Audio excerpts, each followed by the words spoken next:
একটি গ্রামে ছিল দুই বন্ধু, রতন এবং টুটু। তারা খুব মজা করত এবং সবসময় নতুন কিছুর পরিকল্পনা করত। একদিন, তারা ভাবল গ্রামে একটি বড় পোকামাকড় প্রতিযোগিতা আয়োজন করবে। সবাইকে বললে, গ্রামের সবাই আগ্রহী হয়ে উঠল। প্রতিযোগিতার দিন এল। গ্রামের ছেলে মেয়েরা তাদের পোকামাকড় নিয়ে হাজির হলো, কেউ উল্লুক, কেউ গুবরেটে পোকা। রতন তার সেরা গুবরেট পোকা নিয়ে এসেছিল। আর টুটু একটা বিশাল প্রজাপতি। যখন বিচারকরা পোকাগুলো বিচার করতে লাগলো, তখন টুটুর প্রজাপতি উড়ে গিয়ে রতনের গুবরেটের মাথার উপরে বসে পড়ল।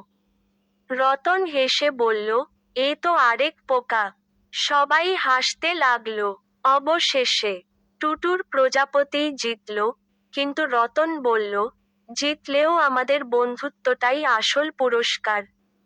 গ্রামের সবাই তখন বুঝল, প্রতিযোগিতা বা জয়ের চেয়ে বন্ধুত্ব এবং মজা গুরুত্বপূর্ণ।